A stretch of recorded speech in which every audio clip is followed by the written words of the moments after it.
Hello, my name's Jenna and I'm 40 years old. I'm certainly not the first woman to experience abuse and mistreatment from their in-laws, and I am certainly not going to be the last.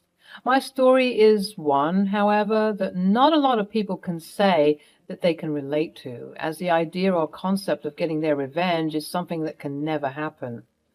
Thank God that I was able to do something about my situation, and I share my story to help those who are in a similar position to take action against the abuse they're experiencing. The story all started when my husband said this: I need to tell you something important. What is it, babe? Is everything okay? No, I'm afraid I have some news I need to tell you. I saw my mom and sister do something very awful. What? What is it? I finally believe you. I don't think these women want what's best for you, and I'm so sorry I never believed you. Micah is referring to all the instances in which Gladys and Hannah, my mother-in-law and sister-in-law respectively, disparaged and humiliated me for no apparent reason. Instances include deliberately ruining my outfits for formal occasions, sabotaging my food and drink so that I embarrass myself in front of everyone, and even slandering my good business. All because they're mad that I took their precious little boy away from them. I had told Micah about this time and time again, but he would not listen to me. But for some reason, at this moment, he managed to believe me. Oh, well, what made you finally believe me? Well, I saw this. Micah proceeded to show me some of the security camera footage of our business. Micah and I run a business that sells crocheted paraphernalia, from baby clothes to purses. We sell anything and everything that can be crocheted. Our business was doing quite well for some time, and since it was mainly my idea business, my mother-in-law and sister-in-law never failed to discourage me from pursuing it properly. Are you sure that you want to be part of this business? It's not good. It's going to tank in no time. Especially with your expertise, or the lack thereof. Excuse me? What she's trying to say is that you're not well equipped enough to handle this business. You should just quit while you're ahead and become a simple housewife or working woman. You can't start your own business. You're too dumb for that.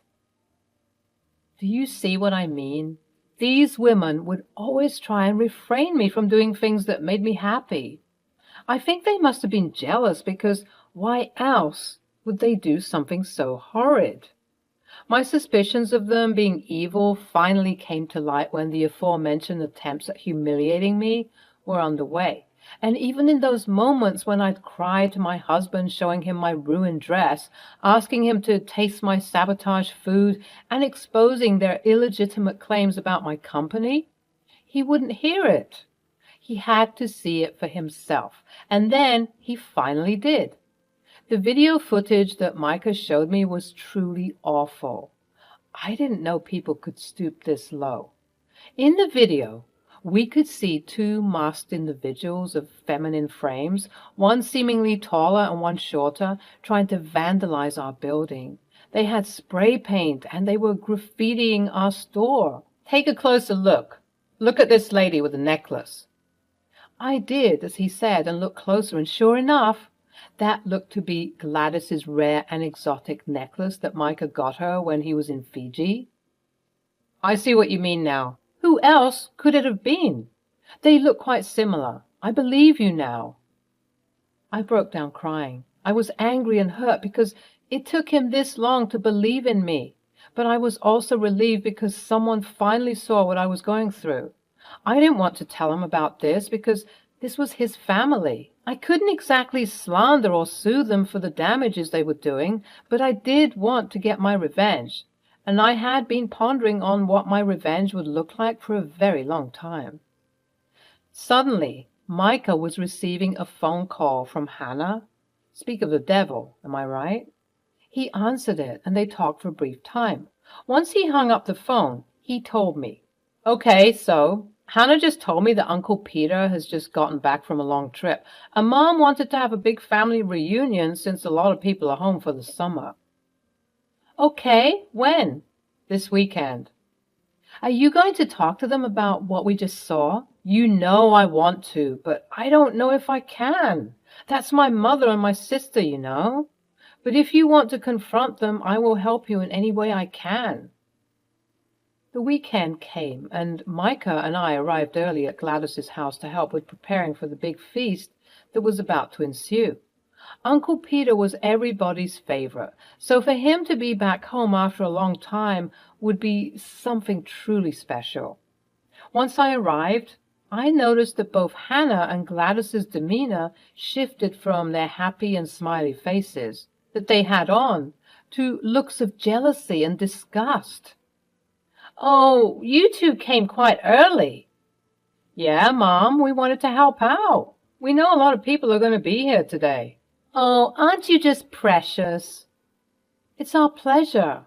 Once I chimed in, Hannah and Gladys turned their eyes on me, looking at me as if I stole something of theirs. But they just couldn't prove it just yet.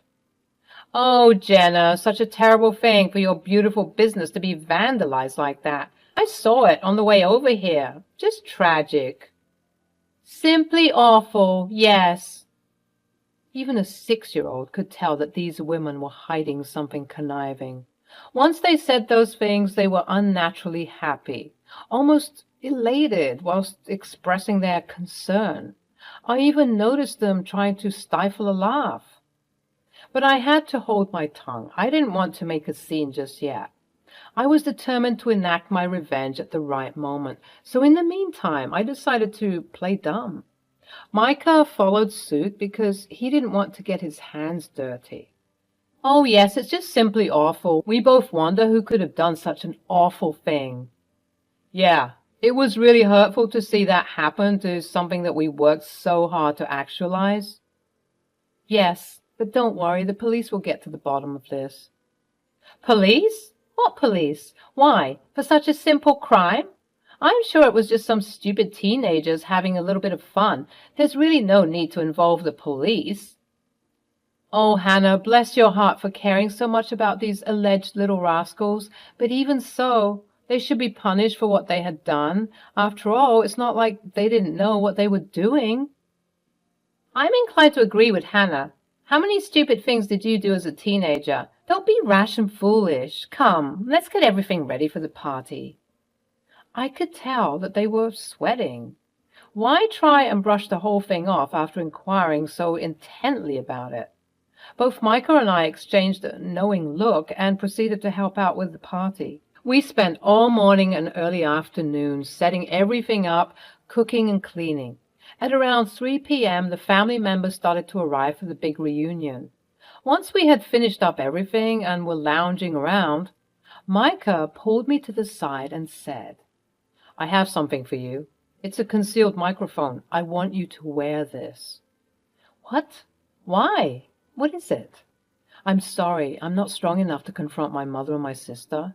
I'm sorry I'm not the assertive and dominant man you want me to be, but in a way, I feel like this is better. If you expose them for yourself, then you'll receive all the glory. You've always been stronger than me. Wear this mic and approach them. You never know what you might find, and you can get your justice. I won't stop you." I appreciated Micah's words, and although I wanted him to be a bit more confrontational, I was also grateful for the help he gave me. And with that, I put on the mix, hit record, and walked around to find those two witches. Finally, I found them conversing in the kitchen.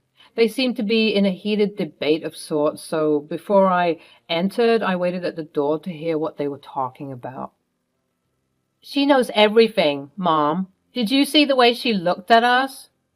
"Shut up, Hannah. You're being paranoid. She doesn't know it was us." "I swear to God, Mom, she knows everything." "Okay, calm down. Even if she knows something, what is she going to do? One thing you should know is that Micah loves us, and she loves Micah. If she did find out somehow, she'd tell him, and then Micah would tell her that she's crazy. I mean, that's what's been working for us so far, right?" "What do you mean?"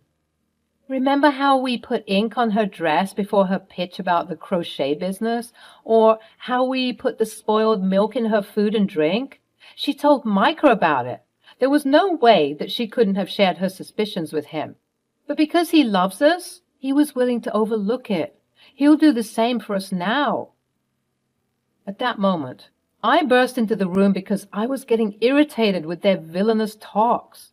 Although I had been recording the whole ordeal, I was fearful that perhaps because I was far away, the mic hadn't picked up anything. I had to get closer to gather evidence against them and use it for my revenge. Hello, you two. Uncle Peter will be here any minute. Are there more things that need to be done? Geez, Jenna, you startled us. Yes, Jenna, I have a weak heart.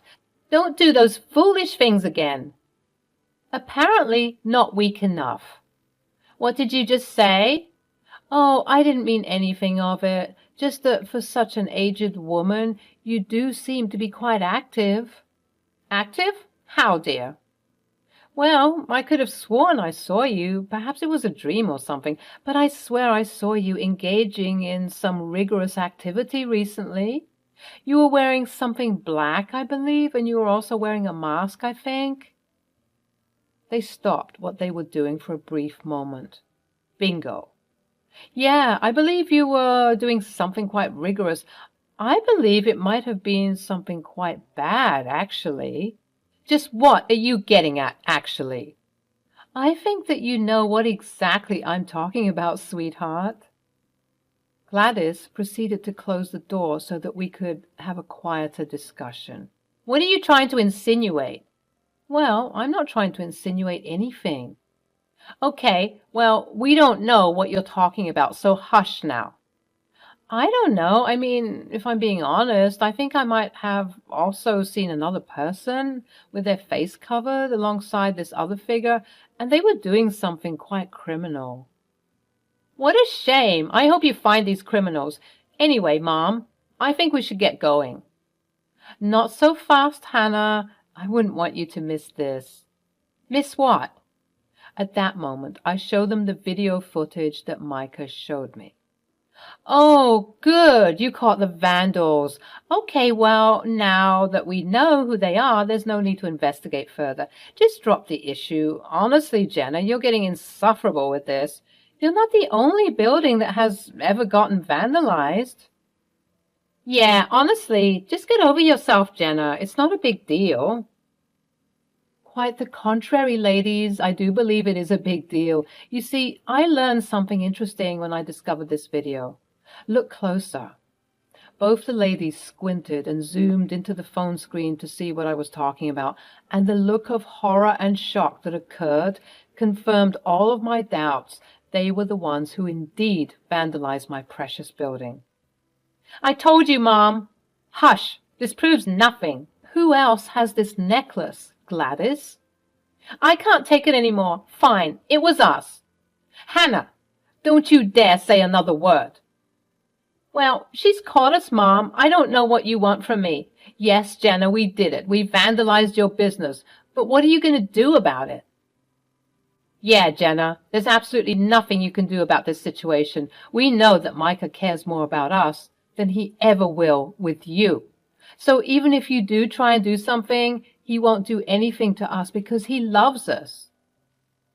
He indeed loves you guys, and it's also true that he won't do anything. But honey, what makes you think that I won't? Do you think I'm scared of you two? You tried to come for my business. That is my baby. I won't let you get away with it. Gladys and Hannah both reached out as if to snatch the phone from my grasp, but luckily I was quicker than both of them and I managed to get away. Get back here, you stupid little girl. Even if you get this phone, the data has already been backed up, so there's no point in trying to fight me unless you want to accelerate your already weak heart.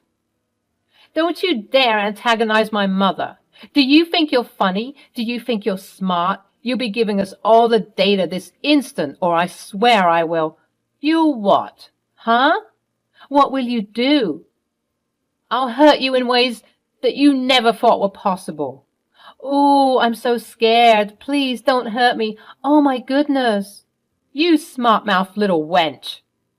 We were scurrying all around the kitchen until I finally managed to open the door. And it's a good thing I did, too, because right on the other side of the door was Micah. "Help me! Your mom and sister have gone crazy." "I come to tell you that Uncle Peter is here." "What's going on?" "I'll tell you what's going on. Your pathetic wife is trying to accuse us of vandalizing her business, and she's threatening to hurt us." "Okay, that is not true. Tell them, Micah." There was silence. Micah looked downtrodden, and he was stuttering and stammering all over the place. "I know you're not used to fighting with your mom and your sister, or fighting at all for that matter, but I need you to fight for me, your wife, right now, please." Still, there was silence, and Micah's face fell. My heart sank. "You see, darling, Micah will always be on our side and not yours. He loves us more than he loves you." "Now, that's not true. I love you all the same. You're all very close to me, and that's why it's so hard to choose." "Choose what? Why not choose the truth? We both know it. You're the one who showed me the footage in the first place." "What? Micah? Why would you do that?" "Because it's my business, too. And what you guys did was terrible. Not just this thing, but all the other times you've antagonized my wife as well. You guys need to stop. Please. We'll forgive you." "Speak for yourself. I'm still pressing charges." "Not on my watch." At that moment, Uncle Peter, our venerated guest of honor, decided to stumble into the area. He seemed happy but also concerned because we were all here whilst everyone else was waiting for the festivities to begin. "Oh, Peter, my love, it's so good to see you. You look well." Yes, we'll begin the festivities momentarily. Let me escort you to your special seat. Tell me all about the trip." "We aren't finished with you, Jenna. If you try anything, I swear on Daddy's grave that we'll make sure Micah divorces you." "Why do you treat Micah like a child? He is a grown man, capable of making his own decisions. He wouldn't divorce me just because you said so, right, babe?" You see, he's hesitating, meaning he doesn't care about you the way that you thought he did." "Really, Micah? Really?"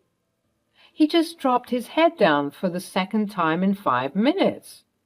I really did date a wuss. I angrily stomped away and went to the grand dining table that was housing about 30 people. I took my seat, seething, but still trying to ensure that I kept my composure. Not long afterward, Micah and Hannah joined, and I kept silent, even though Micah was looking at me like he wanted to say something. But he simply couldn't because of how mad I was at him. Soon after, Gladys and Uncle Peter came in, and we all celebrated. The festivities began, despite the very uncomfortable fight that happened shortly before the event. Whilst we were eating, the rage just bubbled inside of me, and I said, "Attention, everyone, I have an important announcement to make. There are 2 individuals here who have always hated me, who conspired to make my life a living hell. Some of you might know who I'm talking about, but just in case you don't, let me convince you." I began to play the recording from the argument earlier. I played the whole thing in its fullness, and everyone was gasping and shocked at what they were hearing. Hannah and Gladys appeared to be too frozen in their seats to do anything, but all the while they were berating me, lying, and saying I made it all up for attention. The dinner was becoming a mess. I was shouting at Gladys and Hannah. They were shouting back, and the rest of the adults at the table were trying to gather more information. Micah, as usual, stayed silent. That was until he heard sirens, and everyone went quiet. The police were coming, and they seemed to be coming to this house. "What have you done, you wench?" "I will kill you." "I didn't do anything." "I did. I'm the one who called them, Mom. Hannah, you 2 need to be punished for what you've done. I called the police on you, and they have a warrant for your arrest because I secretly recorded the recording that Jenna played back for all of you. You guys, we've all seen the way that Mom and Hannah treat Jenna, but none of us said anything, especially me, because this is my wife, and from now on, I will be on her side. because she's proven to be the correct one. Mom, Hannah, please don't make this harder than it needs to be. At that moment, the police made their way into the house and proceeded to arrest Gladys, who was cursing and yelling all the while. Hannah, on the other hand, did her best to run away from the police, but to no avail, obviously, and she was caught. Both the women were humiliated as they were being dragged out of the house. They made eye contact with me, calling me a demon, and they made eye contact with Micah, calling him a betrayer. The night was resumed after they left, and although it was a bit awkward, we all began to share how Hannah and Gladys were toxic. Even Uncle Peter chimed in and said he'd rather be in prison than be around those two. We all laughed and proceeded to have the greatest family reunion ever without those two toxic witches who were my in-laws. They spent the night in jail, thinking over what they had done. Throughout the night, various family members were receiving calls from the local jail, and knowing that it was Hannah and Gladys calling, some family members answered and told them that they needed to spend some time in jail to learn a lesson. Others answered but pretended that the network wasn't working. But the majority of the family members simply refused to even accept the calls. It goes without saying that Micah and my relationship improved tremendously after he helped me out by calling the police. As for Gladys and Hannah, they're out of jail but have been forced to pay a fine for the damages, which was another blow to their ego. And now, whenever we see each other, those looks of jealousy and disgust that they used to often wear on their faces have changed to shame and fear, which I prefer. Revenge has never been sweeter.